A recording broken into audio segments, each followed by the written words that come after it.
My name is Kemi Nandap, and I'm the Comptroller General of Nigerian Immigration Service. Today begins our annual conference for the Comptroller General to 2024 annual conference. The purpose of this conference is for us to sit down together with all stakeholders, with our vendors, to assess our challenges and to assess what opportunities are there for us, and to also chart a path to create a strategy for us to see how best to position the service for the coming years, and to also create an avenue where we can look for opportunities to actually develop the service in a much better light. My name is K.T. Udo, Deputy Comptroller of Immigration, Service Public Relations Officer. Why we are all gathered here this morning is the Nigerian Immigration Service Comptroller General's Annual Conference 2024, with the theme Enhancing Border Security and Migration Management in a Globalized World. Challenges and opportunities for Nigeria. Our expectations from this event is largely stock-taking. We're coming to review where we are, and where we are headed. The essence is to formulate policies, to know the gaps, the perceived gaps in the system, with a view of addressing them.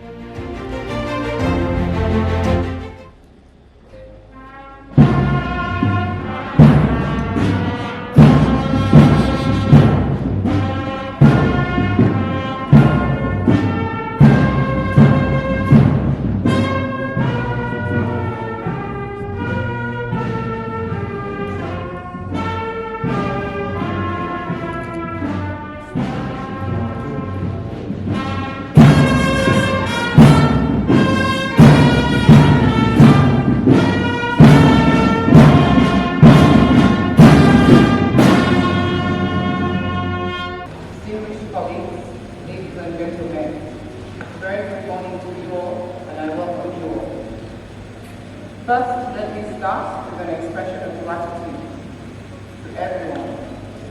We are indeed grateful for your presence here today.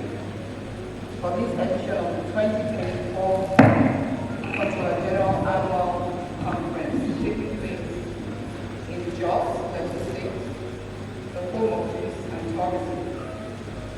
I wish to appreciate the immense support of the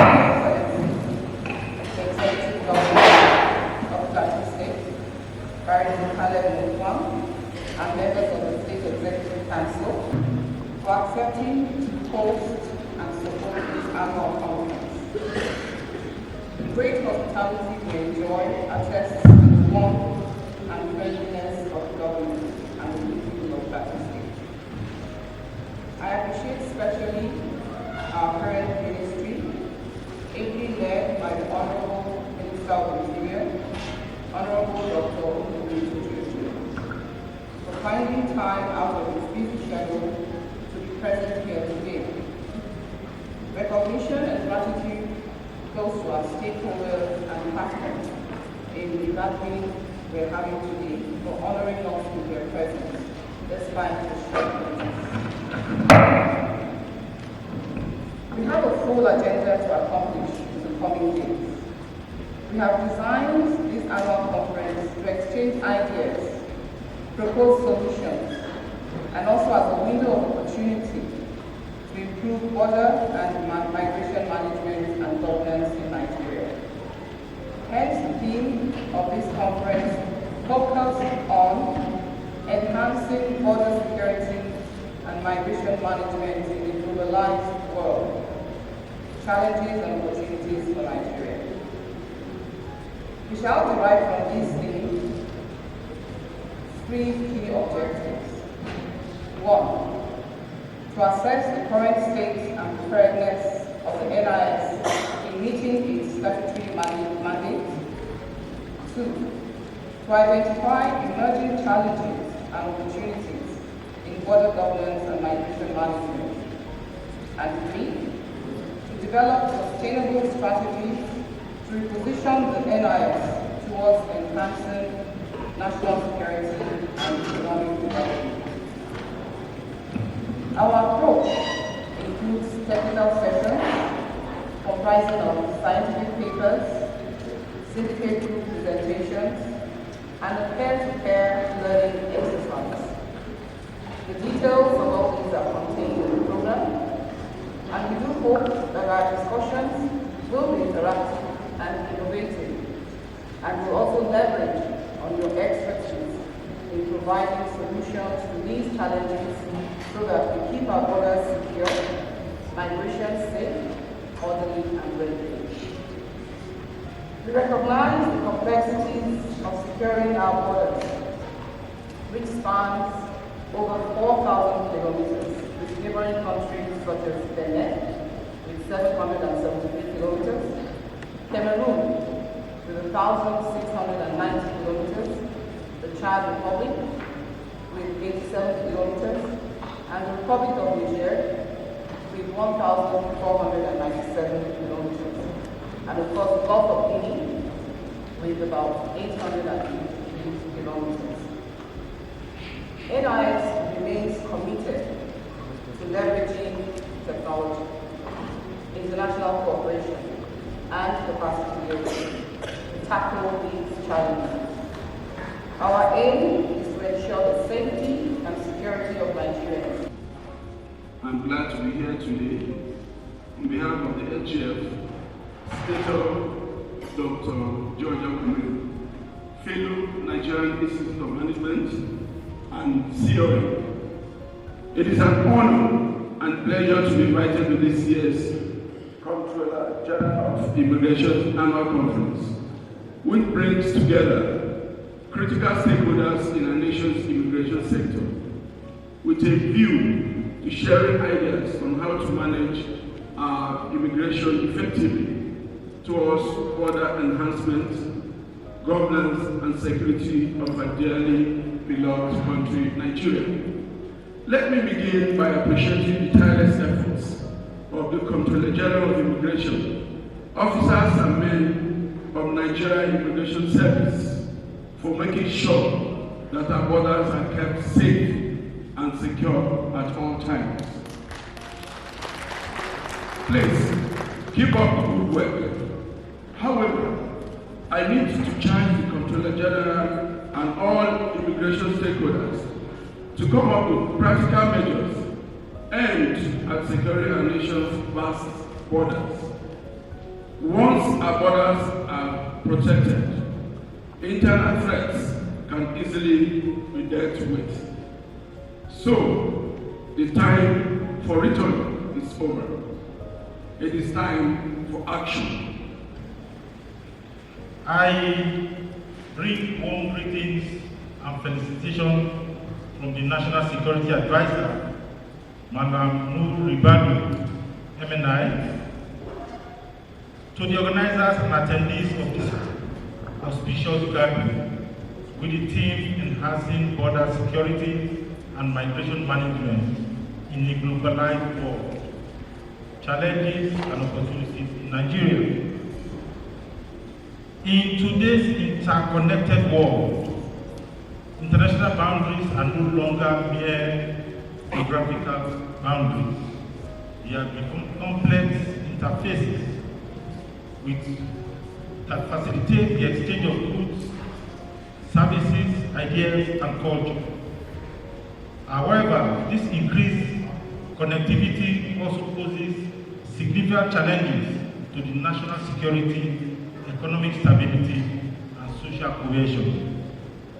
Nigeria, with its 4,047 kilometer stretch of border and its strategic position in West Africa, presents challenges in managing migration and securing its border. Some of these challenges include issues bordering on national security.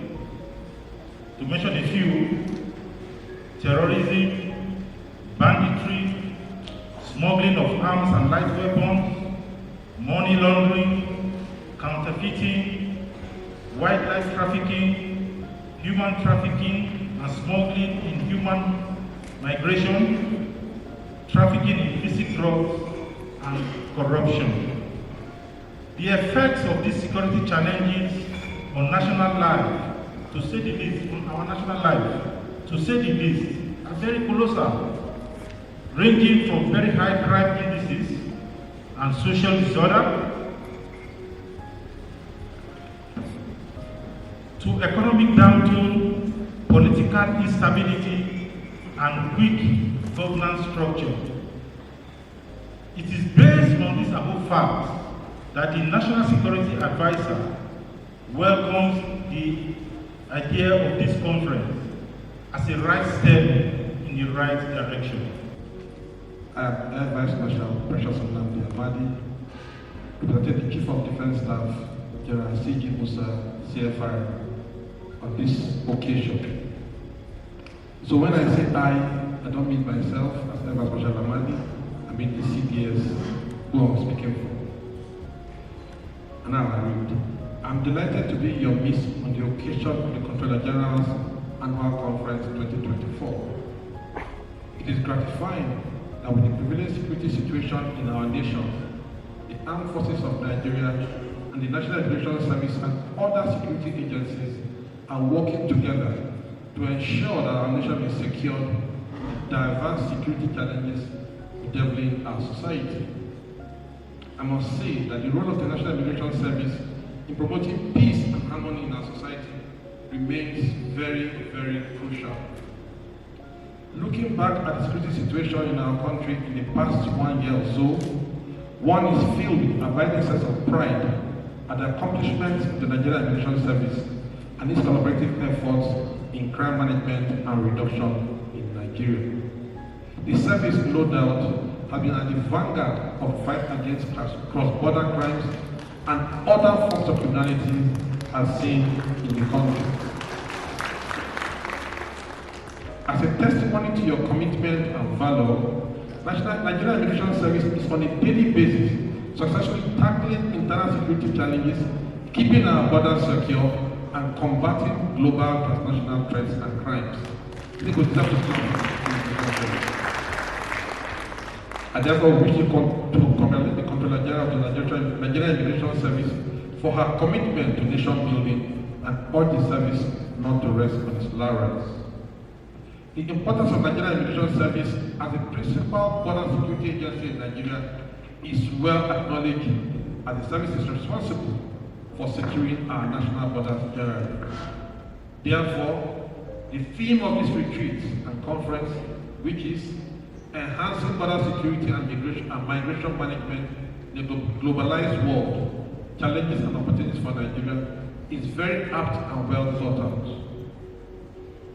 The 21st century has been generally described as the Silicon Age because it is technologically driven. It then behoves on Nigerian Immigration Service and other security agencies to chart a new course using technology as the basis to ensure effective provision of border security for our dear country, Nigeria. The world all over, and the direct effects of uncontrolled migration and porous borders has been major subjects of concern as it impacts negatively on national security. The reason why all hands must be on deck to support the Nigerian Immigration Service in its major role of ensuring that our borders remain safe and secure for Nigeria to make progress. This conference, therefore, is an excellent forum to galvanize all stakeholders to develop a new template to cope with border security and emerging security threats that our nation is going to face in the coming years. I want to seize the opportunity to congratulate the highly esteemed Comptroller of the Immigration Service on the occasion of this conference. The Armed Forces of Nigeria and the Nigerian Immigration Service will continue to collaborate and and synergize towards effective protection of our citizenry from those who seek to do us harm through our borders. Once again, I say a big congratulations to the entire members of Nigerian Immigration Service and wish this conference successful deliberation and good outcomes. I have AIG Okoro Julius Alawari, AIG Zone 4, recording, representing the Inspector General of Police, Kayode Ewetukun, who is unavoidably absent, sent me to come here to represent him.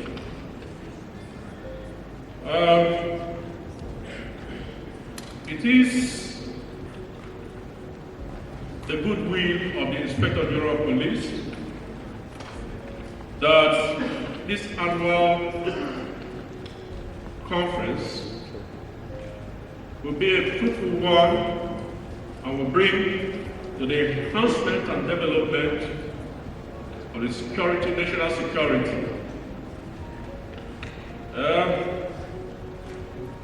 There has been a synergy between the police and the immigration and other security agencies in the country towards combating crime and to ensure that there is national security. And it is the wish of the Inspector General of Police that that collaboration that has been existing between the police and the Nigerian Immigration Services will continue.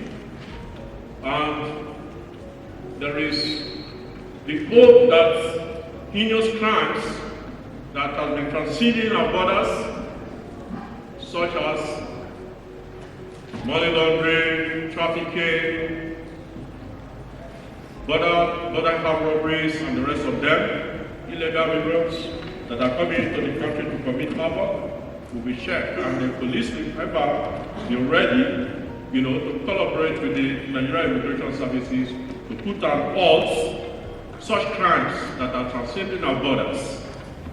We assure you that we are here, present and ready for you. I am so excited, not because I'm here as a guest, but because I am here as part of the twin. Those who know us know that everywhere you see Tyree, you must see Kayode. Everywhere you see an immigration officer, you must see a customs officer. We are bound together, we work together like the MTN advert. Everywhere you go, you must see us together. History has it that the customs was established in Nigeria in 1891. Immigration came a little bit after that.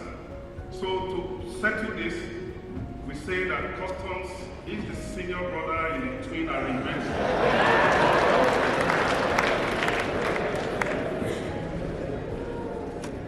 But I bring you felicitations from officers and men of the Nigerian Customs Service on this auspicious occasion of the 2024 annual conference, whose theme is enhancing border security and migration management in the globalized world.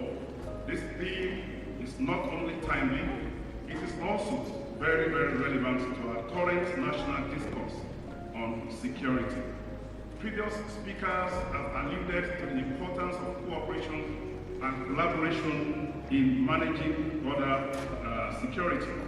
The issue of migration has therefore become a central concern for all of us, particularly given the complex security challenges that we face as a nation. The interconnected nature of our threats requires a coordinated response from all of us responsible for border management and national security. I therefore like to commend Nigerian Immigration Service for its exemplary commitment to securing our borders, particularly through our joint border patrol operations. The synergy between our agencies has yielded significant results in addressing cross-border security challenges and the facilitation of legitimate movement of people and travel and goods across our borders. The recent initiatives, for example, the Migration Information and Data Analysis System, MIDAS, and the enhanced e-passport system have significantly improved our nation's border management capacity. These innovations have not only enhanced security, but has also improved service delivery to Nigerian citizens and has improved the reputation of the Nigerian Immigration Service. However, as border management agencies, we are mandated to do more, and you will recall the recent resolution by the National Assembly. This resolution specifically directs both Nigeria Customs Service and Immigration to enhance our technological capacities in border management. This directive aligns perfectly with our ongoing modernization initiative. This mandate has created a renewed urgency for all of us to accelerate technological integration into our operations. Customs is pleased to inform you all that we are currently developing comprehensive strategies that will foster closer cooperation between our services to effectively fulfill this legislative directive. These strategies will leverage our existing technological platforms while exploring innovative solutions for enhanced border security and management. One thing that is always good is when agencies recognize what their functions are, what their mandates are. And for us at NIMS, we feel so excited that the Nigerian Immigration Services is looking at the issue of border security at this time in Nigeria. Of course, if you look at all the challenges we have had, especially let me just take one of those challenges that has to do with food security. It comes because we have a very porous border. But of course, the question is always there. Can Nigeria even ever have a border that is tight? It is going to be very difficult for us to have a very tight border because these borders are basically what we call artificial borders, dividing families across the lines imposed on us by the colonial masters. Of course, it is difficult when you have some Yorubas in Benin Republic who have kings and friends across the border, and of course the same thing happens in the northern part of Nigeria. Now, if we have to solve this problem, we need to take a wider look beyond what we ordinarily look at. It is not very easy, and of course immigration knows that, to impose a border on the land and say this is where people should not cross. But then, from what I've seen from the generations we are going to have, we are looking at it from a global perspective, which means that can we have an integrated border where even when you say you're a Nigerian and you have kings across the border, can we have an integrated border? Is there anything we can do to ensure that we mutually respect those fiscal lines that we do not see? I think the Immigration Service are actually trying to do more to enhance the job they are doing, because I feel they're already doing a lot in that regard. And also to seek collaboration with other agencies on how this can be achieved. Because if you look at all what they are doing in the service, Immigration has been in the forefront of agencies of government that has embraced technology as a way of service delivery. And when you talk about securing our border, the world has moved on. We've moved away from physical security to using technology to secure the border. And the Immigration Service are doing a lot in this regard. Just like it was said before, that with the coming of the new CGI and with the oversight of the Minister of Interior, they have deployed the e-gate solution system, which is a border control management solution that they are going to use to manage the border. As the City of Customs, the advanced information system is something that is deployed that very soon will see it in effect. So a lot has been done.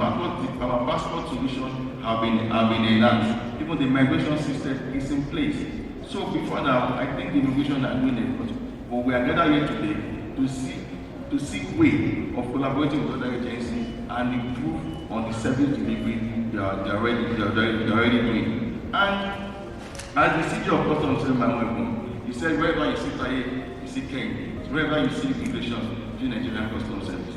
And I'm happy to say that Customs also follows suit by embracing technology in carrying out the operation. That is why they have the trade, they have the information system of Customs. And what I would like to see here is that I want to see that synergy between what immigration is already doing and what the Customs has done recently. We inherited an immigration service that was more like a travel document issuing agency. And I said, issuance of travel document is too small a task for an agency that is tasked with border governance. Hence, the primary role of the Nigerian Immigration Service cannot be relegated for what I call auxiliary roles. The primary role of Nigerian Immigration Service is border control, management, and border governance. And of course, other ancillary and other sub-responsibilities. Of course, issuance of travel documents and all other issues. Those are secondary. The reason you don't need to be a paramilitary agency to issue travel documents. That's the truth. But the reason why you're a paramilitary agency is because there is a responsibility in the enhancement of internal security that has been given to you, and your ability to deliver on that determines your relevance in the architecture of our national security. The era when representation on the national security architectural map is based on assumption is gone. The era now is that your relevance will be determined by your proactiveness and ability to nip problems even before they come. Security all over the world is no longer reactive, it's proactive. And at this juncture, I'm charging the Nigerian Immigration Service in terms of border management, in terms of border security, in terms of migration management, and in terms of playing its key role in the national security architecture to be proactive. No longer are we going to just be reactive. I bring you greetings from His Excellency, the Executive Governor of Plateau State, Barrister Caleb Manasseh Mutfwang, who is unavoidably absent. He would have loved to be here, but he sends his greetings, and he has asked me to represent him. Just like the Honorable Minister said, for those of you that know me, I'm not someone that likes to read speeches. I like to talk from the heart. But since I've been sent here, I'm doing as directed. So I will permit me to read His Excellency's speech. Now, it is with immense joy, gratitude to Almighty God that I stand before you today at this significant gathering, the Nigerian Immigration Service Comptroller General Annual Conference 2024. This event holds a special place in my heart because of its far-reaching impact on our nation's border security management and the assurance it provides on a global scale that Plateau State remains a safe and welcoming environment for business and investment. I am particularly delighted to welcome everyone who has journeyed to join us here, especially the Comptroller General of Immigration, our esteemed Kemi Nandab, whose leadership has introduced commendable initiatives for border security management. Her forward-thinking approach to employing advanced technology for border surveillance has been instrumental in addressing the challenges posed by illegal migration. The theme of this year's conference, Enhancing Border Security and Migration Management in a Globalized World, Challenges and Opportunities for Nigeria, could not be more relevant. It resonates with President Bola Ahmed Tinubu's renewed hope administration aimed at fostering national unity, strengthening our economy, and reinforce peace across the country. I am optimistic that this conference will serve as a platform for thorough assessment and strategic planning in order to enable the Nigerian Immigration Service to better fulfill its mandate of effective border surveillance. Here we have an opportunity to examine emerging challenges, explore new pathways in border governance and migration management, formulate sustainable strategies to enhance national security and support Nigeria's economic interests. As a government, we are deeply committed to fostering greater collaboration with the Nigerian Immigration Service. This includes using cutting-edge technology for efficient border management and creating a conducive environment at both state and local government levels for secure data capture and biometrics, especially for rural dwellers, so as to empower them with essential travel documents to support business mobility and trade. Plateau State, as you know, has faced its share of border-related challenges, with individuals from neighboring countries sometimes entering without proper checks. My administration is ready and willing to work closely with the Nigerian Immigration Service to address these issues proactively and ensure that they do not escalate into larger security concerns. I want to assure you of my administration's steadfast commitment to supporting the Nigerian Immigration Service in any way possible to achieve its critical mandate of safeguarding our citizens and preserving our nation's unity and security. In conclusion, let me once again warmly welcome you to the beautiful and peaceful city of Jos, the home of peace and tourism, the best state in Nigeria with the best weather, the best food, the best people. I encourage you. Migration management refers to the policies, procedures, and practices used to regulate and facilitate movement of people across international borders. Effective migration management aims to balance the needs of individuals, communities, and nations. The United Nations recognized 4 trends that have direct implications for sustainable development, namely population growth, population aging, urbanism, and international migration. While the first 3 trends are matters of local and national management, international migration requires cooperation among countries of origin, transit, and destination for effective management. Regardless of the migratory status of a person, it is necessary to provide humanitarian assistance when someone needs it. These include food, water, sanitation, shelter, health, and safety care. Tell you they come into Nigeria, some will tell you they come to seek for jobs, some will tell you they come to see their families, some will come and, so there are different ways. So inter alia, when you look at it, tourism has a relationship with migration because migration entails the movement of people from one place to another, while tourism also entails the movement of people for other reasons probably other than that migratory aspect we're talking about.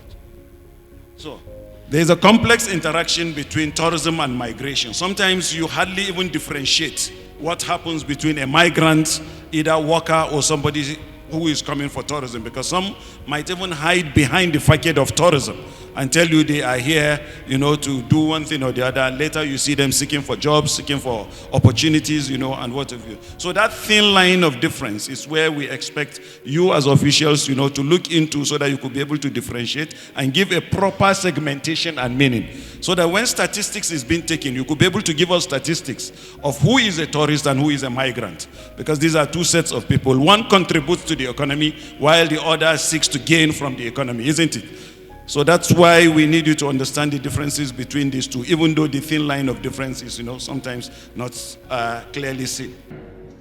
Said accuracy on double digit because Nigerian banks give loan on double digits. Then they get the money into the system, they sell it on double digits, they take the money out.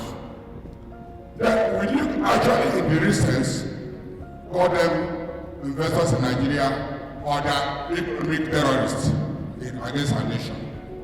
And what is the standard for measuring those who actually came to invest properly in Nigeria or those who came to exploit us?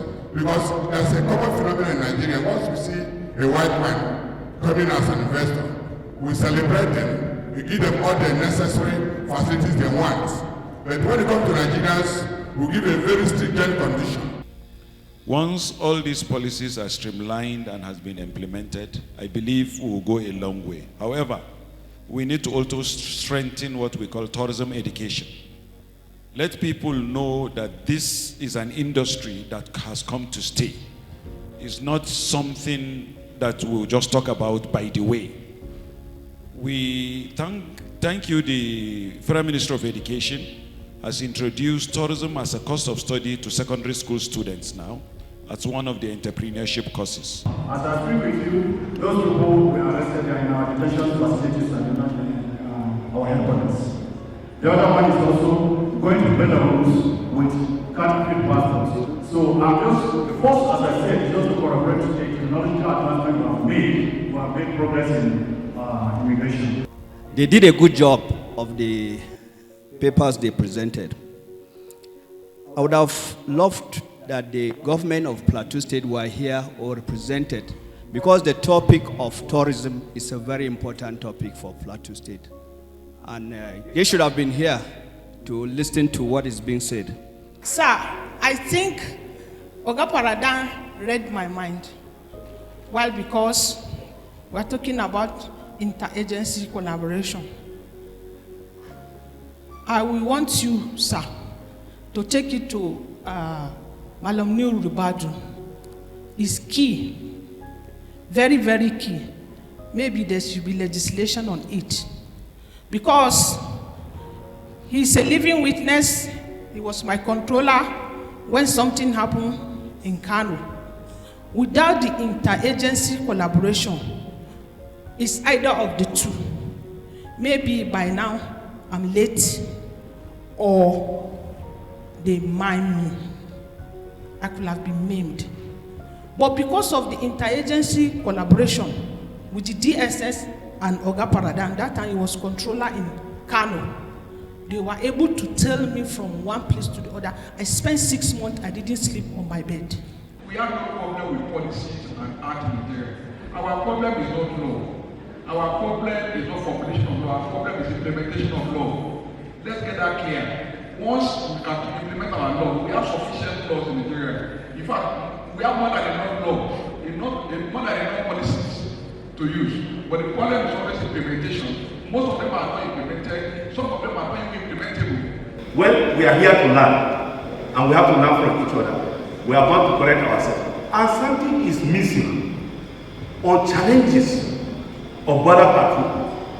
That is, on that synergy we are saying, there should be a key critical point of superiority complex and inferiority complex, which is negating the service and some other people are taking lead. We are talking of, I noted it, interagency rivalry, because we have too many agencies that don't have need to be where they are.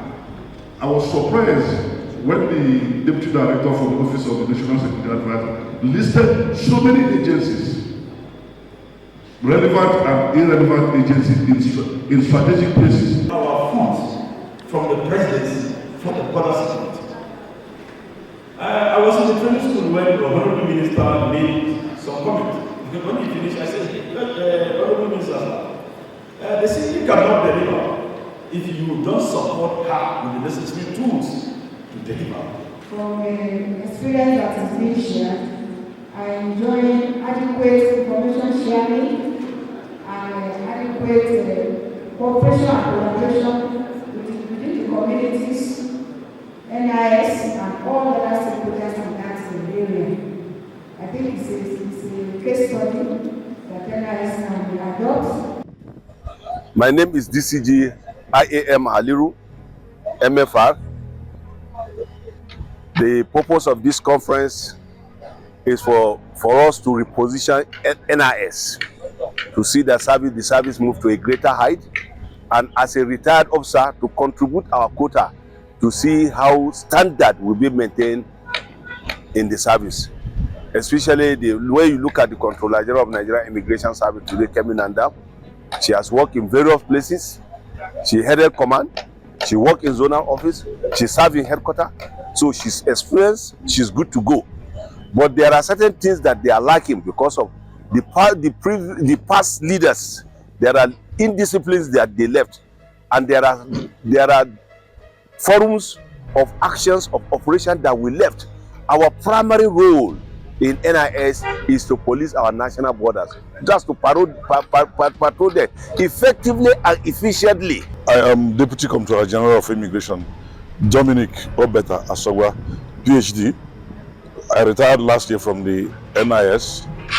We are very, very grateful to be here today, courtesy of the Comptroller General of Immigration, who kick-started this Comptroller General Conference again after others that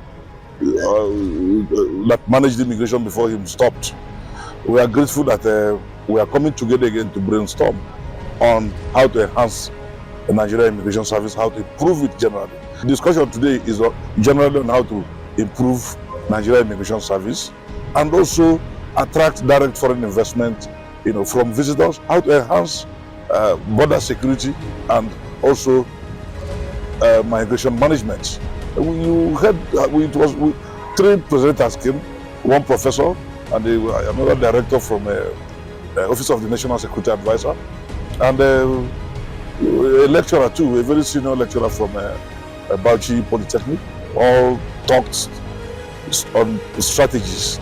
So many points were raised as per how we can improve immigration generally. I am Deputy Comptroller General N.A. Ibrahim, retired fellow of Security Institute FSI, and I retired from the Nigerian Immigration Service in 2019. That's about 5 years ago now. Well, today has been wonderful in the sense that we are able to come for this Comptroller General Conference in Jos, and it's been nice. We appreciate the extension of the invitation to our colleagues, particularly the retired DCGs and the retired Comptroller Generals.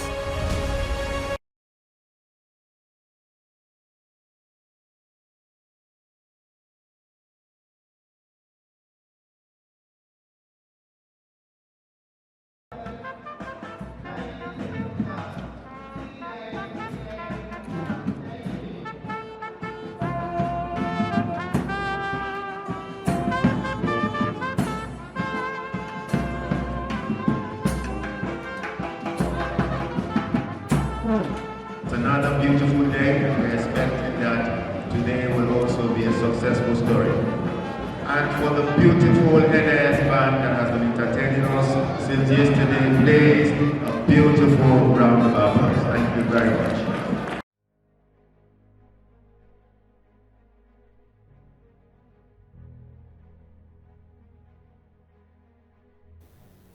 much. Yesterday began with arrival of our guests and participants, and after that we had a welcome address by the Comptroller General appreciating the government and the people of Plateau State for the warm reception and hospitality, and charging participants to be at their best in the course of this program so we can fashion a way forward for the NIS. That was followed by the short documentary projecting the massive achievements of the NIS and peeping into the future with that wonderful documentary that we saw yesterday. We had goodwill messages from so many stakeholders, from the government at the federal level, from representatives of MDAs, security chiefs, from the diplomatic community, and the one from the NIS family, of course, was delivered by our father in NIS at the moment, Senator UK Umar, who gave the goodwill message on behalf of CGs and DCGs retired. We had highlights of the goodwill messages. Of course, the focus was on the need for interagency synergy, and then re-echoing the need to sustain the tempo of capacity building, and several other issues that were addressed. We had a keynote address from the Honorable Minister of Interior, who particularly mentioned that border security is critical to the development of our country, and within the framework of the NIS mandate, the tempo of our commitment should be maintained. He also drew the attention of stakeholders to the need for sustained partnership, particularly amongst the NIS, the Customs Service, and the Border Communities Development Agency, among other issues captured in his keynote address. The conference was thereafter declared open by the Honorable Minister of Interior on behalf of the President of the Federal Republic of Nigeria. We proceeded to plenary.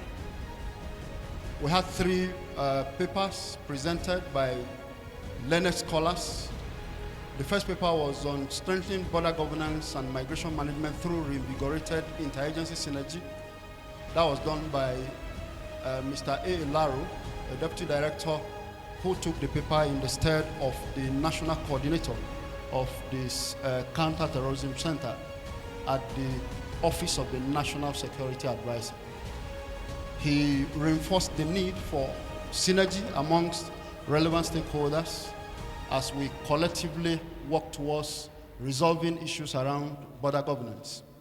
We had a second paper on maximizing the benefits of migration through tourism and FDIs. It was delivered by the Director of the Center for Career Services, Federal Polytechnic Bauchi, and he spoke eloquently on the massive benefits of tourism and FDIs through efficient and effective migration management vis-a-vis the very critical role of the NIS in the whole matter.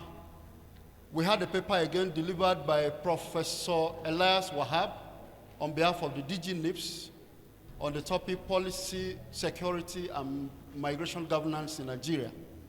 And the prof spoke to the need for embracing technological innovations in advancing our border security and governance strategies. He particularly mentioned that the need for deployment of artificial intelligence cannot be overemphasized. The 3 papers were well and very properly moderated by one of our own, one of our best, Dr. EBU Ifadi, DCG retired. And the recap he did, I was telling my colleagues that it was like presenting another paper. We had comments, questions, and answers were given. And eventually, we had syndicate familiarization so that the groups can know themselves. And as we have told you already, we will attach 2 persons from the Secretariat, 2 of our officers from the Secretariat to cover all that you are going to do so that we can make your work very easy and as fast as possible. The imposition of immigration attaches in foreign missions, developing means to track stolen passports, to make passports and visa tamper-proof or at least tamper-resistant, profiling out, focusing on trouble spots in the world, deployment of technology to manage mobility. I think immigration is far ahead by our assessments among the nations in Africa, 54 member nations. I can categorically tell you that we are technology-driven, far ahead of the services. Madam CG Ma, good morning, Ma. My great pleasure to be meeting you in person. On behalf of other women, I know there are no women in the Nigerian immigration, but yes, now they say everybody is sir. But I want you to know that we're very proud of you, and we know you will do great things, and we are standing behind you. Before my session, it's very difficult to do a stress management session in 30 minutes, but I'll do my best. Ma, please, I want to ask for your permission to take charge of this hall. So when I say stand, I know you're my orgas. Please, I beg, stand. No vex. It's just part of it. And Madam has given me the permission. So right now I'm in charge, at least for 30 minutes. A document is going around. You will need to fill that form. And at the end, you look at it to see. It's a stress questionnaire. And it's going to help you know your level of stress. I think it will make sense for us to talk. And at the end, you don't know your own level of stress. So you assess yourself. I don't have to assess you. It's a very simple document. And that document is going around right now. So permit me to also note that I'll be moving around quite a lot, so I don't have to stand there. My session is slightly different from the regular sessions. So if you see me calm down, it's because I have to calm down for us to continue. So today we're talking about mastering time management, achieving work-life harmony, strategies for reducing stress and boosting productivity. The last speaker said we have like the think tank of the Nigerian immigration here in the room, and that goes to say that your job is already stressful. The journey here has been stressful and it's going to continue being stressful, but life itself is stressful, but you have to look for a way to manage the stress. Stress will not stop, just the way he said security threats will not end, but you will be able. I want to start with a very first lesson. Very first lesson. Before I go down, I noticed that we don't clap properly. Clapping is part of wellness, so please, this is the way to clap. When you say clap, clap like this. It's not for the person, you are doing it for yourself. It's a health boosting activity. So can we clap properly? That way. For 1 minute, it's a task. We're going to clap for 1 minute. Put your feet, clap properly. 1, 2, 3, go!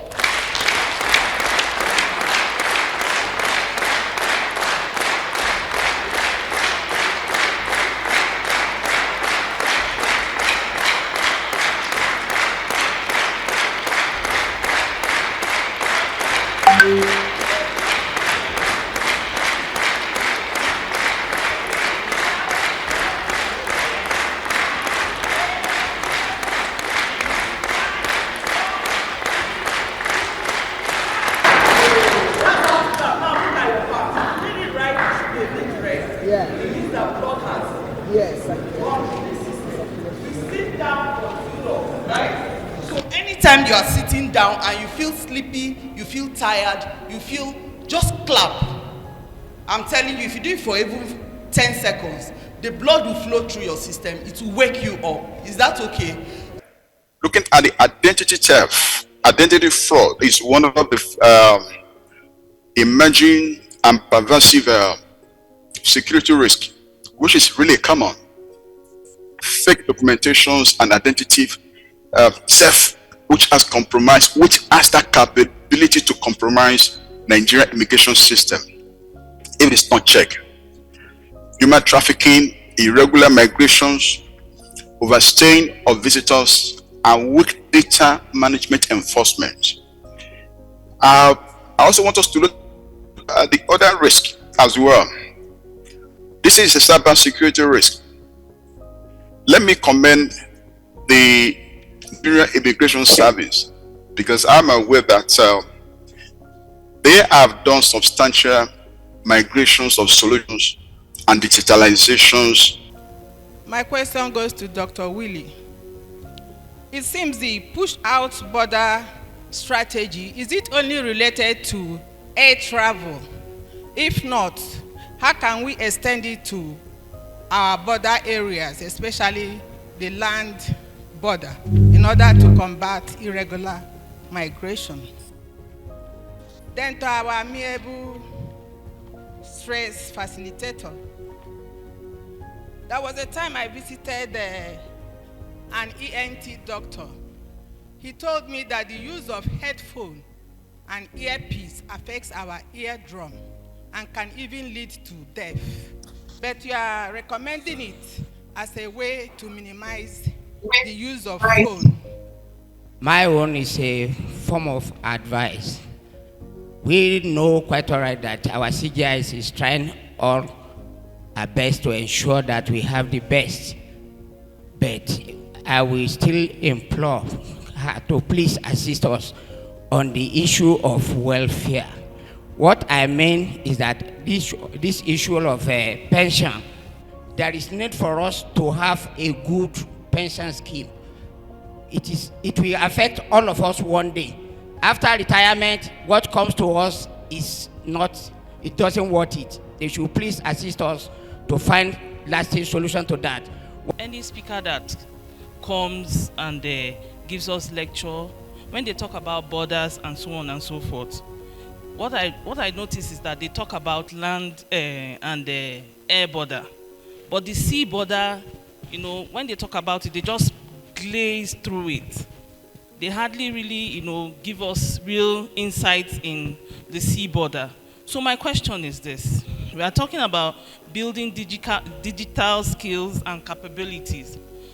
How far have we gone in incorporating this into the sea bordering? I have a question to Dr. Willie. My question is, one, the issue you made mention that the transnational or transborder threat that is being experienced globally, we are yet to witness it fully in Nigeria. My question is that, one, the issue of transborder is on the offing. We are experiencing it live in Nigeria. That is one.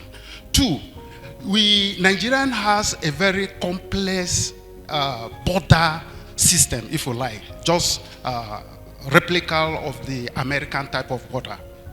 One, in terms of expanse, American has one of the longest border, which they call the geometric border, or if you like, you call it 49 parallel. That is a latitude that divides America from Canada. And they have a very serious problem. And this, we also have it in Nigeria. If you look at the borderline between Niger, which will have almost 1,000 plus, and at the eastern border with Cameroon, which is the longest border we have, which is 1.6 something thousand, if you like. So these are problems we have. Apart from the riparian state we have, which Nigeria is part, that is the Lake Chad region, where we converge with 4 countries. That is Chad, Cameroon, Niger, and Nigeria, who have a very serious problem of transhumance and other terrorist problem. So, and secondly again, the issue of the collapse. Nigerian border is gradually collapsing. Where our border is collapsing. What I mean is that we are gradually having a borderless border, just like the one, like the Schengen type of border. Now, the question is, what are we doing as a nation to address this problem of borderlessness? Doctor, in the present age now, with the capabilities of AI, which is artificial intelligence, don't you think that AI has also become a global threat?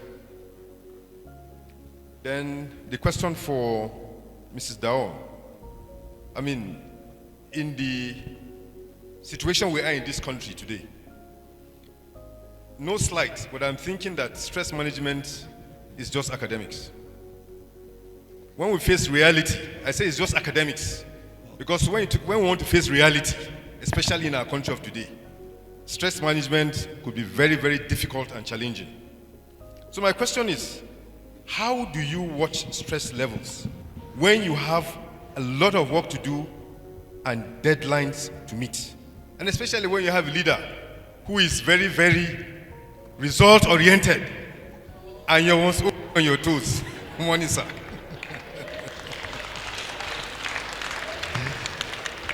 Ma, I'm curious, please.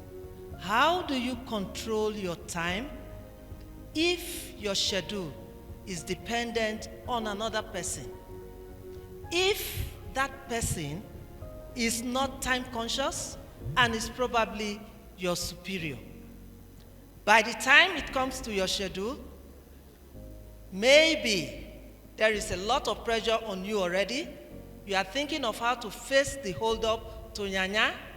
I don't know how you are going to control your stress level, and it's not even a one-off situation, it's a recurrent situation. How do you control your time? How do you control the stress level? My question is on the second paper presentation, Mastering Time Management and Achieving Work-Life Harmony, Strategies for Reducing Stress and Boosting Productivity. My question is, what stress management technique do you think will work best to boost one's productivity in a working environment? Thank you. stresses the staff. White is not a good color. Yes, it's not a good color for inside the office. You can paint the building, but inside where they work, white is not a good color. White already puts you under pressure to behave yourself, adjust yourself. You see, in hospitals, they use white, but if you enter the ward, hardly do you see white inside the wards. They will mix it with something, maybe light blue or something, to tone it down, because white puts you on attention, and you're already on attention as you are, so it might not help. And then good chairs. If the chairs in the offices are good and people are comfortable, it makes work easy. But for your kind of work, learn to get up once in a while and move around if your work permits it. Take your break. Take your leave. Officers are good at selling leave, or what is that thing they do? They'll just ignore the leave. Take your leaves. You need your leave. You need it. You must take it. Go and enjoy it. Rest. Learn to exercise. I work hard. It's not exercise. I'm a hard worker. It is not exercise. There are things that go on in your body that exercise. There are hormones that are released when you, and then try to love your job. The truth of the matter, finally, is that if you don't love being an immigration officer, you're already going to be stressed. You're already there. Why not learn to see the good that your job is doing? Learn to see the impact it is making on society. Learn to see what good you are making, how you are changing lives, and begin to change your mindset about your job. If you love your job, it will not be a job again. It will be a vocation. It will be something you just love doing, and your stress level will go down. Somebody talked about Felicia, talked about out-border strategies. Yes, it became, emphasis is not only at on the airport alone. I'd like to let you know that it's an ongoing process. There will be improvement from time to time. Actually, when we designed the API PNRO scheme, it's an CAO standard, and we actually want to look at the land borders, because we have mostly more than 80% of mobility going on around the land and maritime borders. So, but the issue has to do with manifest. How do you transmit the manifest? How do you put in place so many things?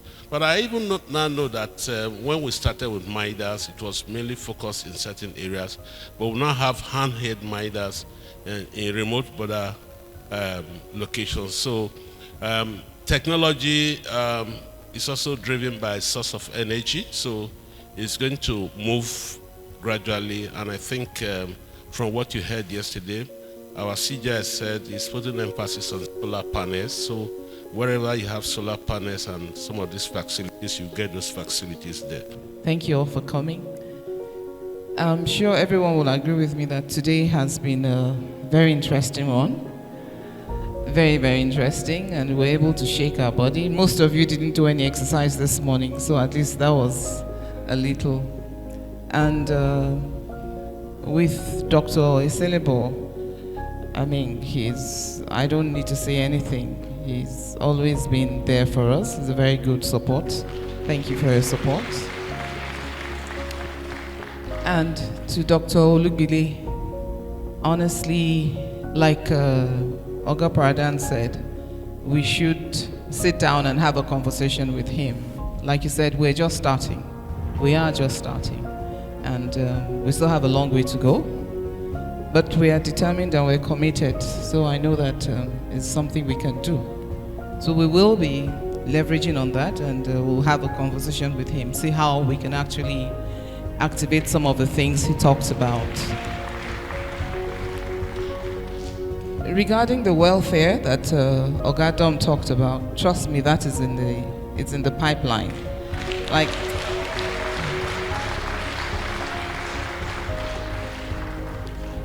honestly, I have to say that this administration, this renewed hope administration, is really what it is, renewing a lot of things. And welfare of our officers is one thing that the minister has been very passionate about. And we're going to step that down. I'm sure the DCG border is aware that we're working on some packages for our new border squad. So we're looking into that as well. But let me not bore you all. I'm sure we're all looking for lunch. It's been a wonderful session this morning. Please enjoy your lunch, and we'll come back again for the next session. I got my issues, I admit that. You got some things that hold you back, but we are acting like we're children, looking to blame for what we lack, before we lose everything we have tomorrow. Can we forget what went wrong yesterday? I'm in the streets, thinking I could be discreet, but I messed up something sweet. Just what I needed, some time to tell you please. I'm on my knees, this was never meant to be. I did rubbish, and it is just what it is. But I this full of knees, my lungs that barely breathe. You're what I need, I admit it, I admit. No one could ever love me. May I hand over the microphone to the moderator for this afternoon session to commence the presentation, please. Unlike all the other initial moderators, you can see I'm highly humbled to be moderating this session. Everyone has a PhD at the back of their names, but I don't have any. Please pardon me for any of my lapses. Thank you. The presenter for this afternoon session, like we have earlier mentioned, is Professor Tunji Olaopa.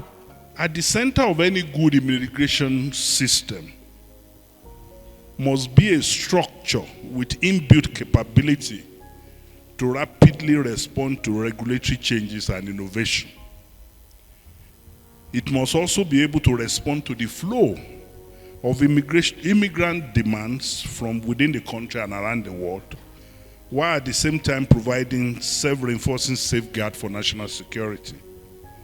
What does this suggest? It implies that the immigration service must be capability ready to facilitate seamless entry and exit of immigrants, including genuine investors. And as is common knowledge, the notion of customer has its root in private sector. The idea of that customer can choose, criticize, reject services started creating the customer first work culture. But even at that, a lot of development has happened around the world. Service delivery delivered to customer in the provider-client relationship also progressed. And so when we were doing Servicom, the era has moved to the era of consideration of public as citizens. What does that mean?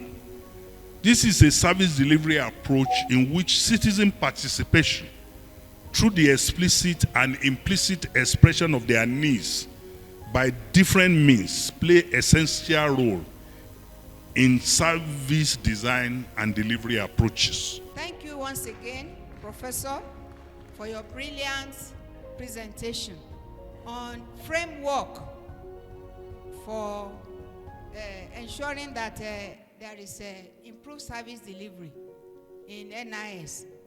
Prof, I want to thank you very much for a very erudite and timely lecture. You have made my work a little bit easier because you have identified the things I need to identify. I've been in a position to receive requests. Sometimes I pity the CGI. Maybe in a week he will have to attend to 10 committees of the National Assembly and others. Attend to 10, 15 queries. My question is, in such a circumstance, how can anybody sit down and concentrate and do his duty? I think the professor has theoretically put everything in place with regard to service delivery, and we are grateful and we are enlightened on this. He talks about the area of lack of competition in public service delivery, and then of course he put most, it's like a comparison of between public service and the private sector, which is very important. But I think mine is a comment. The Nigerian Immigration Service, as you rightly said, you are not very much conversant with the duties of the Nigerian immigrations, or some of the, I don't know how to put it, like you don't have much details of what the Nigerian immigration service. But in some areas, we have to look at it globally. The Nigerian immigration service, some of its services reflect are globally competitive in nature. We have to look at it more than the way that there is definitely competition. Some of our policies, some of our approach at the airports, some of our visa process issues, the fees we charge and other things should be looked at competitive. We are looking of attracting foreign direct investment in this regard.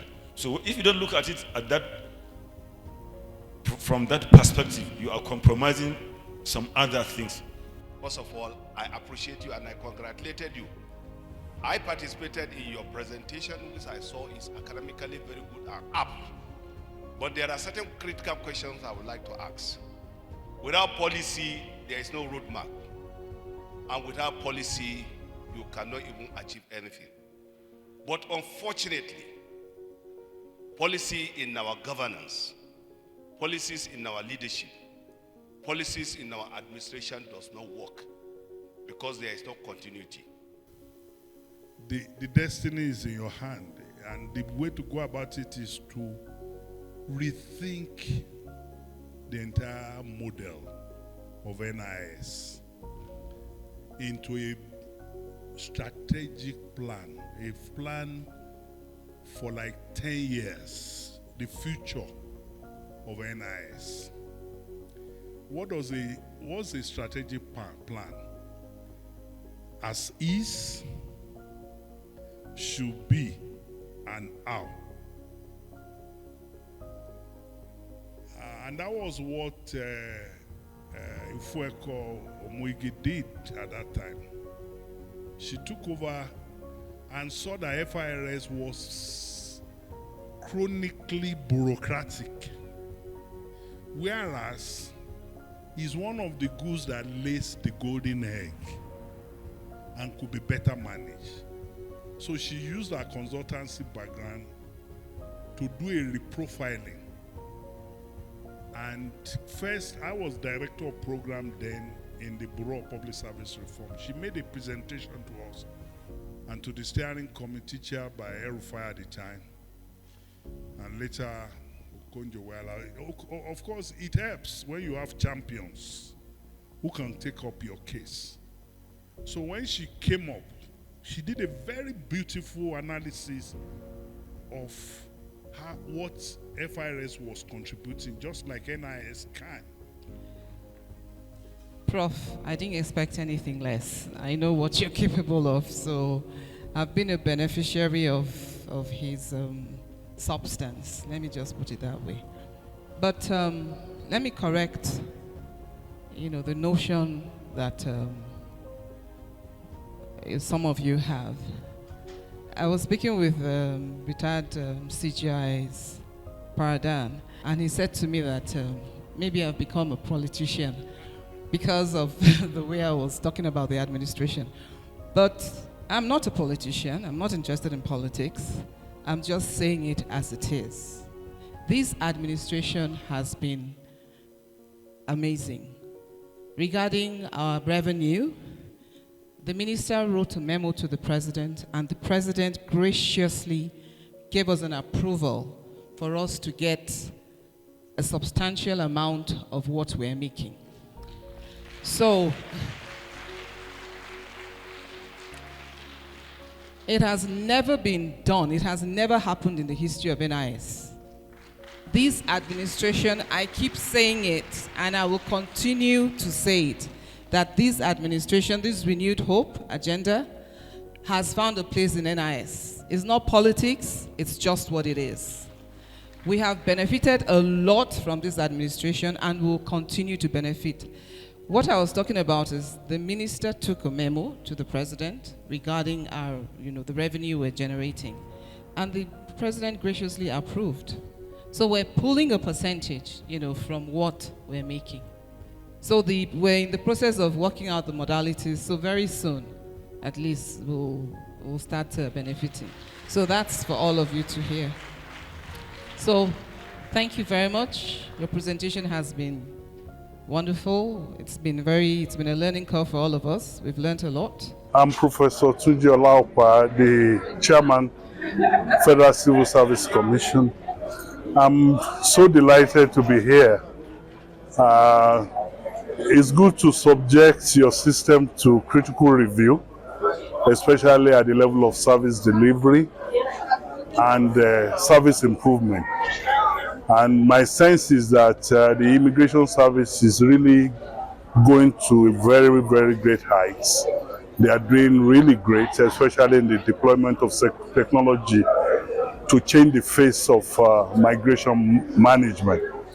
So, and what we have done is to offer some few insights that will make them to structure it beyond technology, to process, to performance, to resource management, and also to do some bit of strategic prospecting through the development of a strategic plan with embedded business plan that can project a measure of how they can increase a quantum leap in their revenue generation possibility. My name is Adewi Funke Cecilia. I'm a retired Deputy Comptroller General of Immigration Service. Today's session that I moderated is on the framework for rethinking Nigerian NIS and how to improve on service delivery and efficiency. The paper was presented by the erudite Professor Tunji Olaopa, and it was really very, very specific about what is the expectation of the new modern organization like NIS to be able to, provide excellent and quality service that will be able to meet all the customers' needs, and that will be operating like a citizen-centered organization where the customers' welfare are human rights based, where there's respect, and where there is delivery of corporate service that is timely, that is technology driven, and that at the end of the day we enhance the maximum role of NIS as a migration management agency and the border security agency. The lecture has been so very, very insightful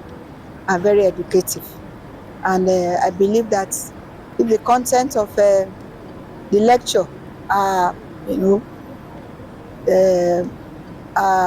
giving adequate follow-up and processing by the current CGIs at the rate at which she's working, she's dynamic, she's very hardworking, and she believes in providing and improving the system during her tenure. I believe that NIS, the next couple of years, will be an organization that will be the darling of Nigerians. I'm David Shefu Parada, Comptroller General of Immigration, retired, Officer of the Federal Republic of Nigeria, OFR, member of the National Institute, MNI.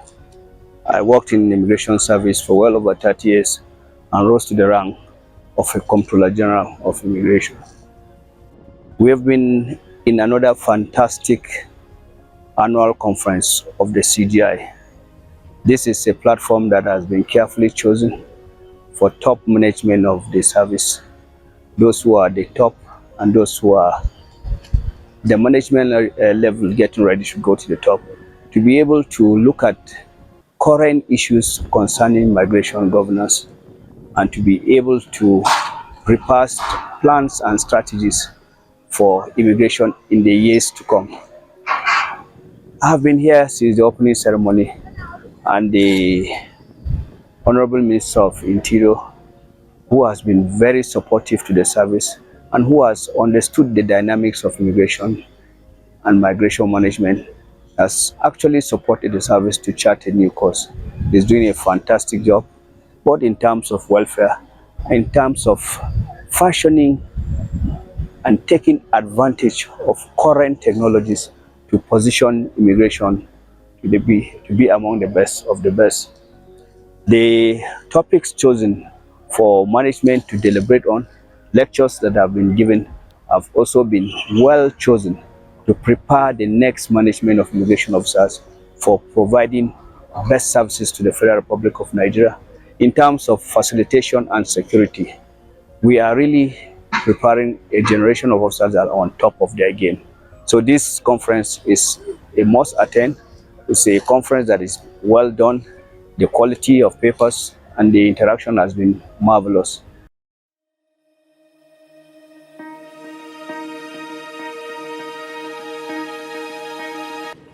Addressing the funding challenges of Nigerian Immigration Service. We are looking at this in 4 broad outlines. The overview of the funding sources presently in Nigerian Immigration Service, challenges with the funding situation in NIS, impact of the funding challenges, way forward, recommendations, and I will add implementation strategies. I just want to say one thing, and it should be in line with what Comptroller Bidemi said. If you are not cooperating with the Comptroller General to move the service forward in terms of strategizing and contributing, looking for resources wherever to move your own area forward, then we're not helping matters. Let me say from experience, I was PA/strategic liaison advisor to a Comptroller General. During my time, I went extra mile. Oga Paradan talked about, mentioned Onoja. I also mentioned Onoja.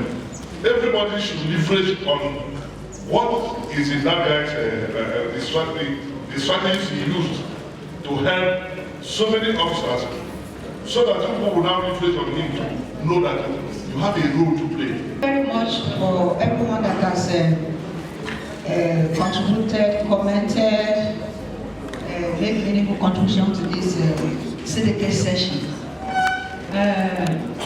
Team lead, syndicate A, reactions to the questions and the do you have anything to say to all the issues that have been raised? I stand here to represent my team lead, TCGDK, who is unavoidably absent. I think something cropped up and he had to leave at very short notice. I present Group B, Syndicate Group B, and our presentation this morning, as we have heard, is on rejigging the internal monitoring mechanism and intelligence gathering through the Divisional Immigration Officer. We all know that our Divisional Immigration Offices are more or less comatose. We have to tell ourselves the truth. So with this presentation, we're going to look at the background, what led to the establishment of the DIOs, their functions, the challenges they are facing. Irregular immigrants that were used for this destruction. This was the genesis of how DIOs came into being and we sent to all the local governments in Nigeria. Now we'll quickly look at the functions of the local government immigration officers. One of the functions is intelligent gathering within and outside the immediate grassroots domain, monitoring and surveillance, registration of and documentation of all foreigners residing in the respective local government areas, and paying local government security council meeting. His house happened to be near the abattoir in Kano. They call the place Mayanga. That abattoir place is nearer to his house. So he was slaughtering people and using their blood for money. Are you getting what I'm saying? So when he slaughters, the blood of human being and cow mix together. Sure you understand? You try people noticing. But then he has set people that he has indoctrinated. By the time they come to your road like this and they start misbehaving, immediately they touch it, they started monetizing. So people started asking, what sort of a thing is this? By the time they brought 2 of them, they were able to trace it to Muhammad Moswa's resident. Come and see Keynote, everything, people they do, Scotland. So that blood that was going was covered because my uncle is by the side. So that's the immediate and remote process. Then number 2, please, I want the controllers of the state. Please be proactive. Draw your GIOs. Because when I was in Nasarawa, if I'm going to security meeting, I will wait for my GIO to go. At the point I started competing with police. I want to appreciate the presentation of the syndicate, bringing to fore the need of the GIOs and the relevance of us recognizing them as part of the needed structure in the administration of the Nigerian Immigration Service. The presenter has made a very beautiful presentation. However, there is a comment I want to make. It has to do with the need for human intelligence sources, HUMINT. It is a practice globally among intelligence services to have sources, human sources that provide information, and they are usually funded. The police, the DSS, all intelligence services do so. And when funded, even the criminal elements, the underground elements, they work with informants. That's the non-state actors. So the risk or the expectation that DIOs will be very active when resources and when funds are not provided for maintenance of human intelligence sources at this level will be impracticable. I think we should think in this direction. Thank you so much. Permit me to start on the existing protocols. To be able to rejig our DIOs, I think it's important that the management should engage with NOGI, National Union of Local Government Employees, which is an association of all the local government shipmen all over the country, for the need to have a DIO as part of the local government security council. In doing your posting, you must make sure you post people with capacity. There are officers who cannot face chairmen of local government, and so they make us look very relevant. So I just want to add to all controllers of state commands here present that in posting officers to local government, you must look at their capacity. You must look at their capacity to interact. Like Lagos, there is a local government in Bejuleki that allocated 2 plots of land, and it was fenced by the service. For more than 7 years now, the land has not been developed. The same thing at Ojo local government in Lagos. They allocated 2 plots of land, they have fenced the land, but up to now, it has not been developed. Unlike other agencies like the SSS, NDA, all the other security agencies develop their land and they are accommodated there. So, if there is any way the service can develop those lands, it will be good for us in order to accommodate our officers. I said there is need for the NRS to focus on local government, on credible intelligence. Because without credible intelligence, you cannot achieve everything. Say the CGI should take note of the posting of officers to the local government as they are posting PCOs. They should also post equivalent rank or below to head the local government, and they must comply. I say that how you dress depends on how you are dressed. You see, we have to tell ourselves the truth. Before you be recognized by outsiders, and first of all recognize yourself. If you come there to the local government sharing,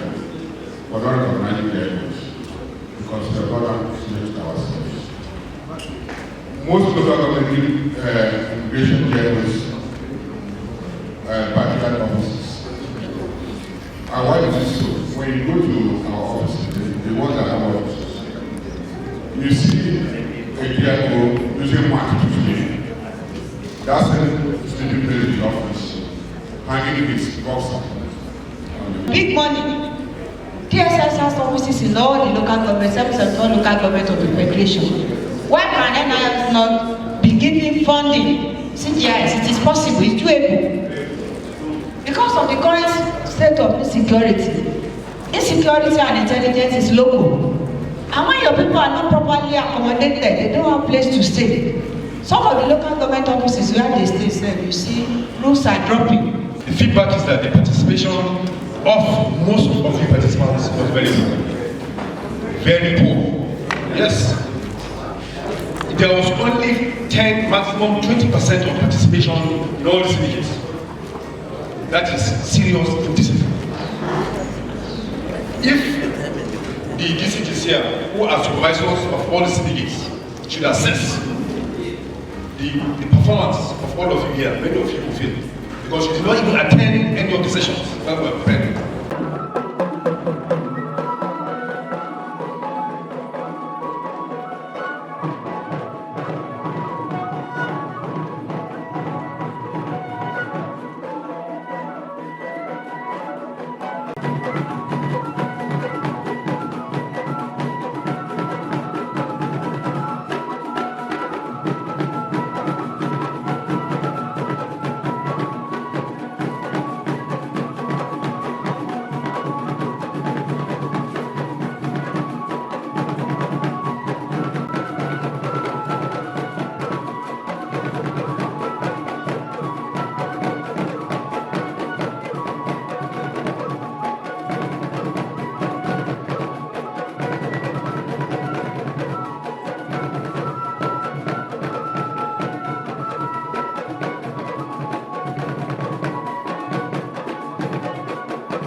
Very much, please be seated.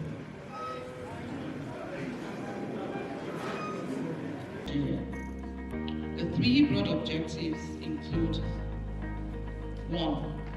Access the current state and preparedness of NIS to meet its statutory mandate. 2. Identify emerging challenges and opportunities in border governance and migration management. And 3.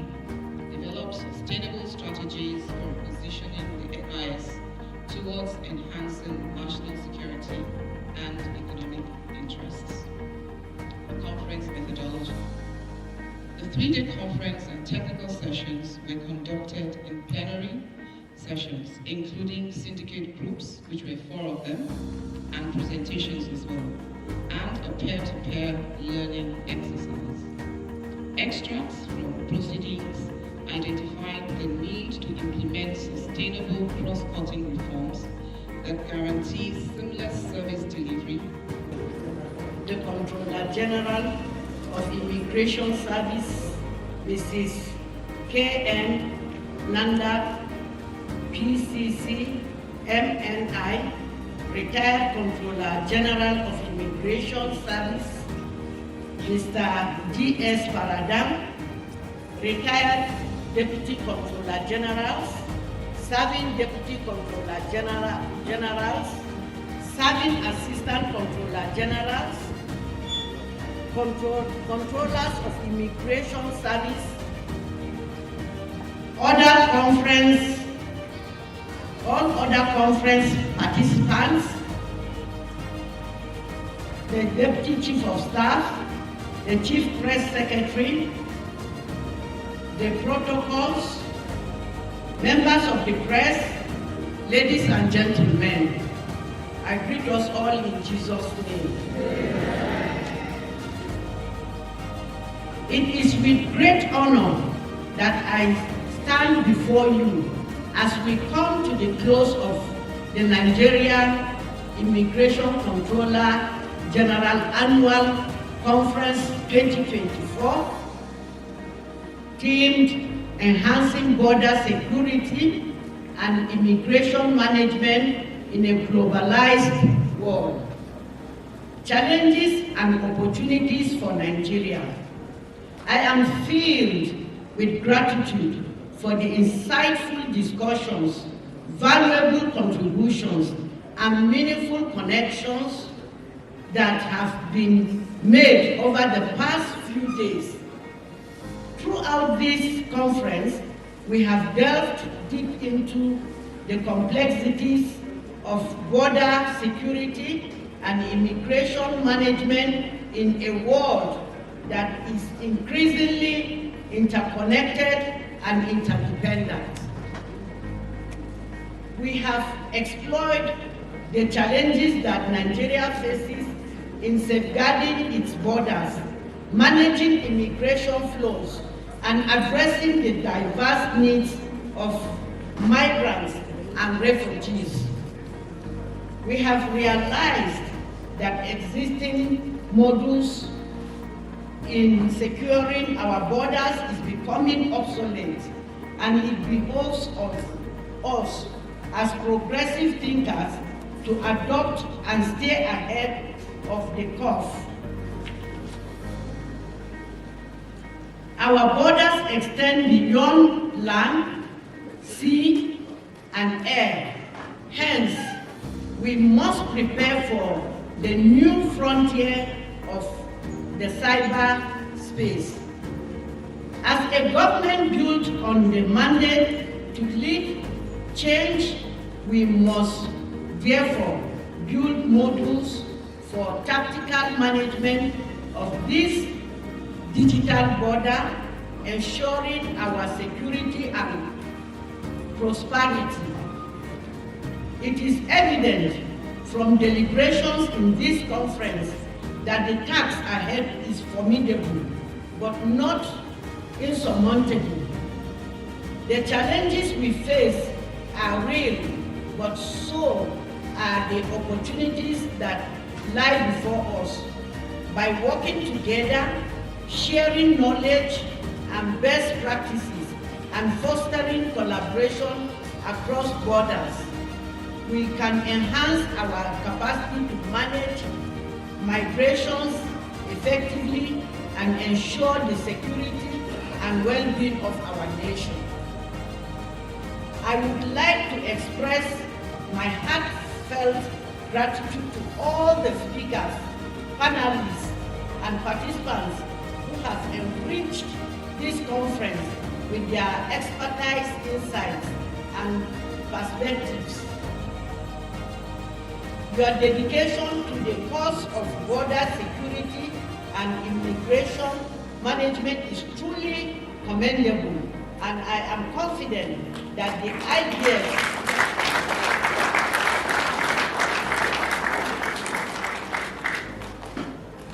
ideas and solutions generated here will have a lasting impact on our efforts to build a more secure and inclusive society.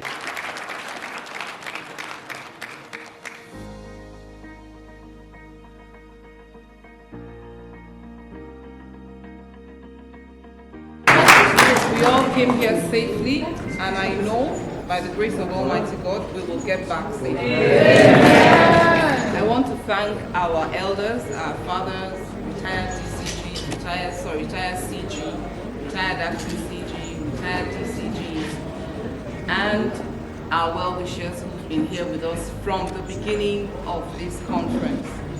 We do not take your presence here for granted.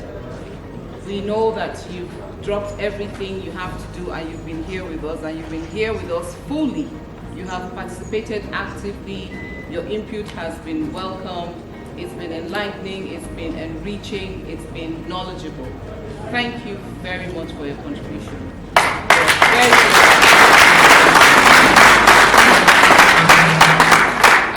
There are a lot of things we can take away from this conference. I personally, I know I have a lot that I've taken away from here. And I know that each and every one of us have gathered or gained one or two things from this conference.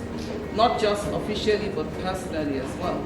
We've learned how to make sure that our seniors, we look up to them, we learn from them, we look at them, we regard them as our mentors, and also appreciate them, show them respect, like Oga Adok was saying about Oga Prajan's his scoring him in training school and how respectful he is. So I think I have taken a lot from that. I have taken a lot from such conversation. And I hope that each and every one of us will have taken something from this. But officially, a lot has been said.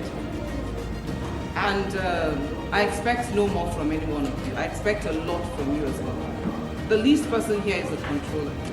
And we're all and we're all in leadership positions, every single one of us.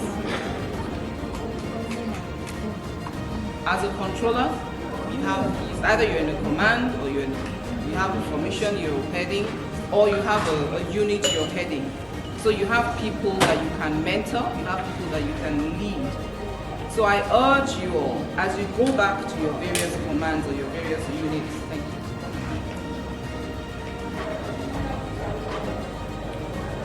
I want you to take a leaf from what you have learned today about leadership.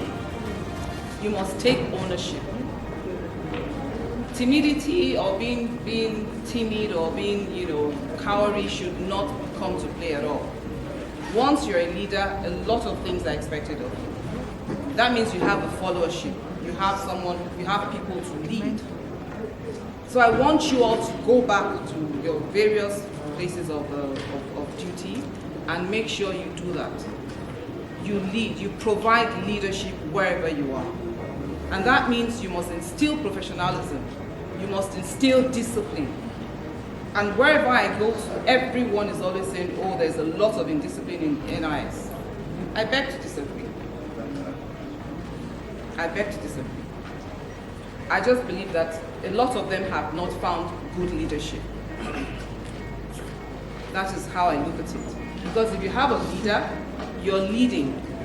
Your followers will follow you. So it's up to you, the leaders, to lead your followers. So please go back to your respective commands and lead properly. Lead by being professional. Lead with integrity. Shun corruption. I might sound like a broken record, but that is the fact. We must rejig NIS. The minister says that it's business unusual. It's the truth.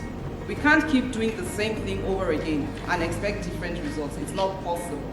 It's not sustainable. And I personally will not condone it. Absolutely not. I will not condone it. So I urge you all to go back to your respective commands and place of duty and make sure you cascade training. Like Mr. Adeoye said, you do not have to wait for the service headquarters before you train. There's so many ways you can conduct training. And there's a lot of self-development we need to do.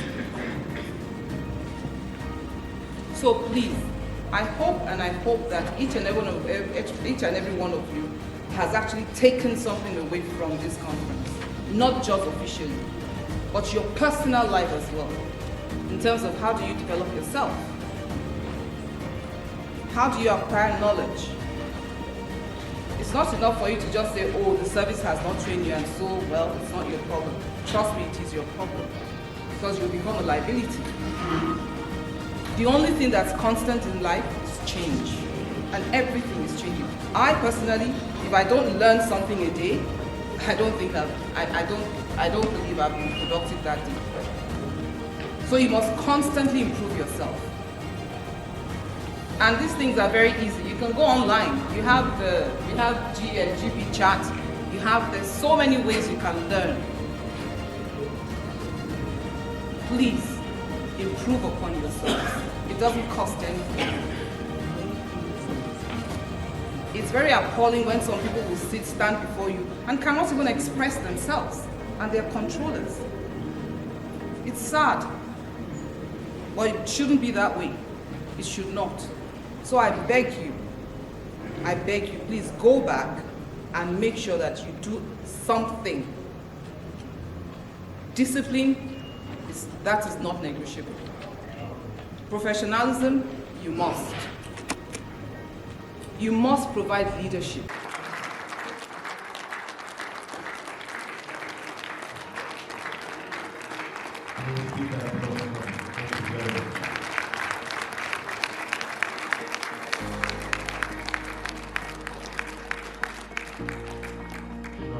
My name is Kemi Nadab, the Comptroller General, Nigerian Immigration Service.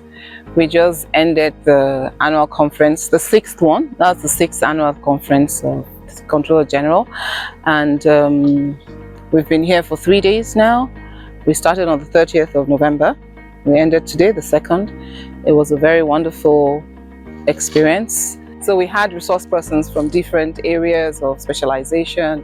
We had people from NIBS, we had people from security agencies, and the presentations were very robust, very engaging, and there was a lot of knowledge transfer. We had peer-to-peer transfer as well of knowledge, and we also had the syndicate presentation. And the papers presented actually spoke to the theme of this year's conference, which was enhancing border security and migration management in a globalized world, challenges and opportunities for Nigeria.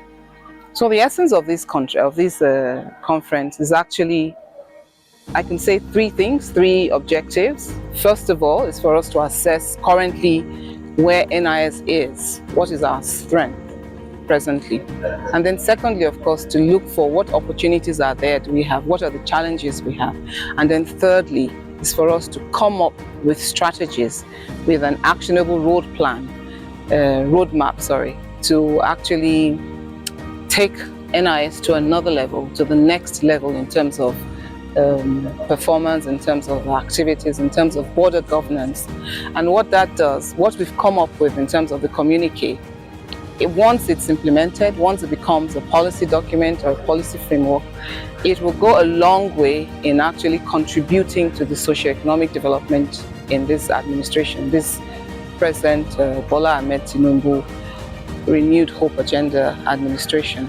I know it will find a place in this administration because what it will do then is in terms of internal security, in terms of our border management, and not just for NIS, but also other interagencies, other agencies that actually work or are related to border management. So it's going to be a collaborative effort. It's going to improve on interagency collaboration as well. So overall, I'm very happy with the conference. And we had over 400 participants drawn from all over, and they were all the management cadre, from the management cadre. It was very robust. Participation was very active. Everyone was very active, and it was a beautiful presentation. And going forward, I think next year we will build on what we've learned for this year, and I expect next year will be a much better one. Thank you.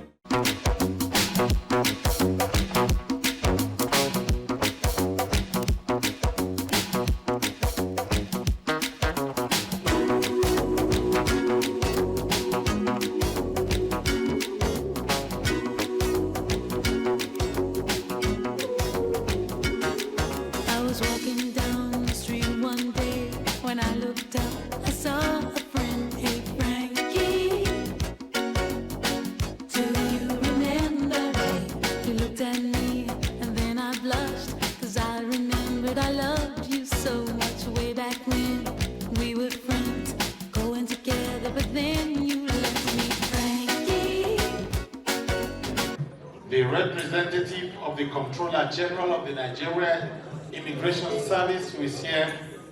She is the Deputy Comptroller General in charge of Works and Logistics, AJ Umana. as well as our very own State Comptroller of the Nigerian Immigration Service, Grace Ukangum, who is here. Other officers of the Nigerian Immigration Service. We want to just welcome you, each and every one of you. Our protocol will direct you to whatever we have for you this evening. It is not an evening of talks. It is not an evening for us to make speeches. It is an evening for us to be controlled and told where you need to go and get what you need to get, to take what you need to get, and to do what you need to do. In a moment, I will invite Her Excellency, the Deputy Governor, as well as the representative of the Comptroller General of the Nigerian Immigration Service. It is only the two of them that will make comments here, and then we'll enjoy ourselves, and then we'll depart. We have the Plateau State Cultural Troupe, something that you want to play for our visitors. Thank you.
secure our borders. We also want to appreciate the government for finding her worthy to give us this gifting dinner. May I please invite the representative of the Comptroller General to step forward to receive the flag on her behalf. Thank you.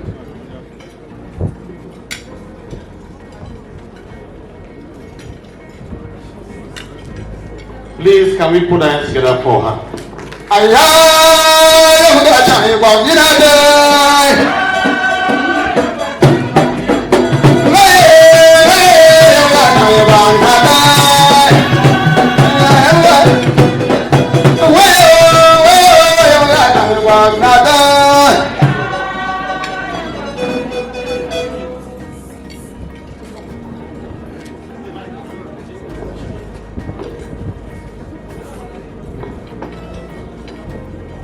Congratulations, our mommy and mentor, CGI Nanda.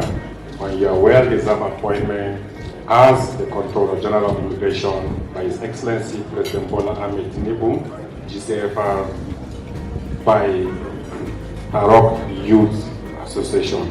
Mommy, we are super proud of you. Thank you.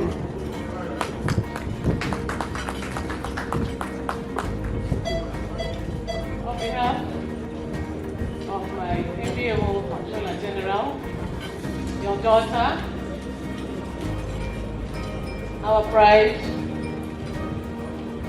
Did you hear that? Yeah, she is our pride. Yeah.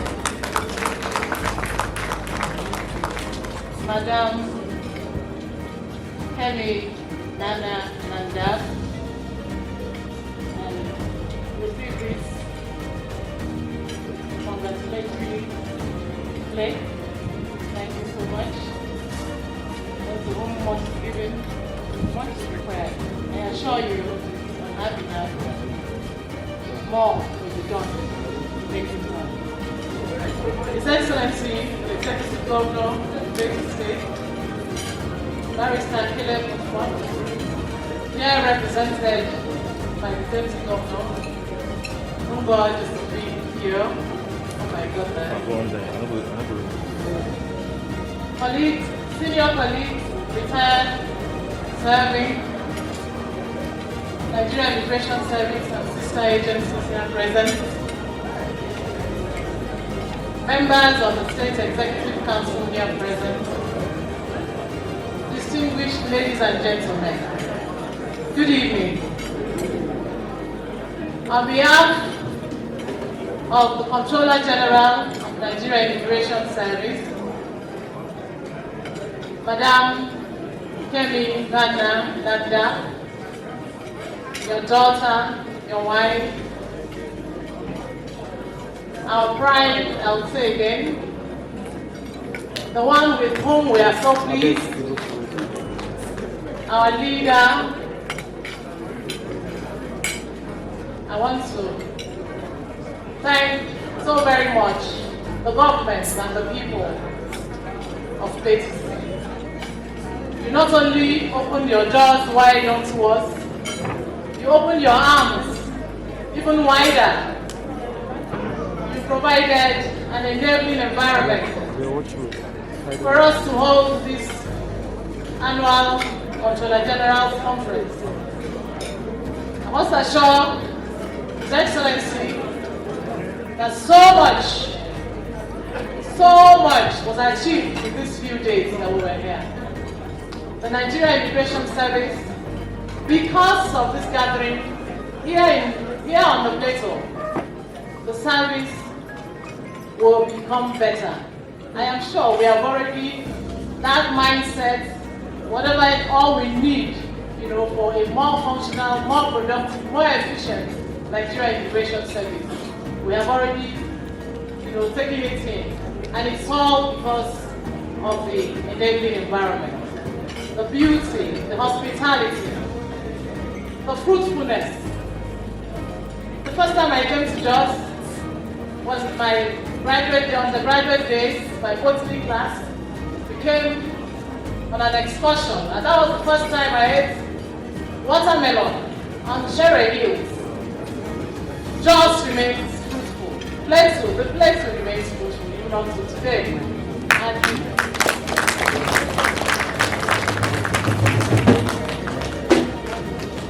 as you can see our beautiful faces,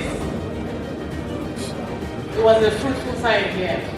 And the nation will be better for it, because you afforded us the opportunity to do that. Thank you very much. Thank you so much. On behalf of the CG, I know she said something. She assured you, she gave you assurances in the afternoon. She's not here because as indefatigable and as untiring as she is, she has gone up to another assignment. That is why she's not here with us.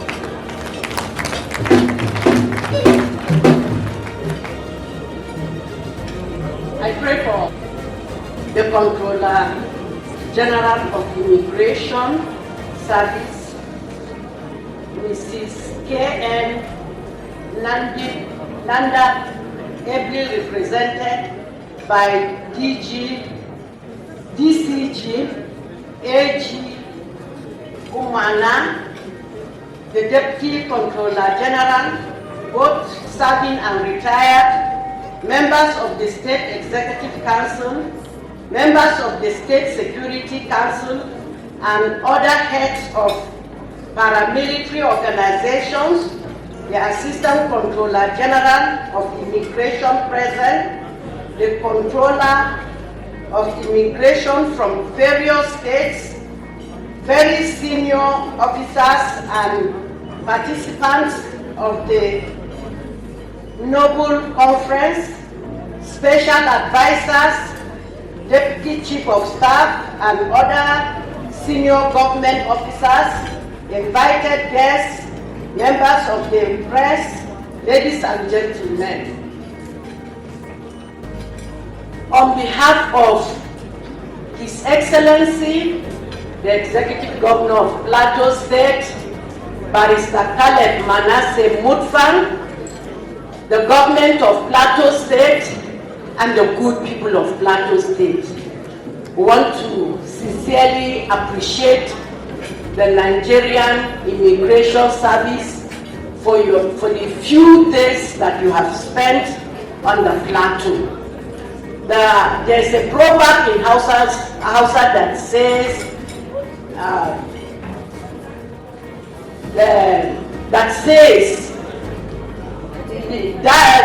living daddy karewa, that it is good when you, it is not very pleasant when you meet and the place is favorable and conducive, and when you are partying, it becomes unfavorable. We want to tell you that on behalf of His Excellency and the good people of Plateau State, that we are indeed delighted to have you people on the plateau. Your choice of Plateau State is in the right direction. You do not make a mistake at all, especially our daughter, who has the Comptroller General, who has made the choice and decision to come to Plateau State to host the annual conference of Nigerian immigration. We want to tell you that these few days that you have spent on the plateau, that we are going to miss you, and we want to tell you that in the near future that you should come back to Plateau State again. And next time you will be out for surprises. We will surprise you the more on the plateau.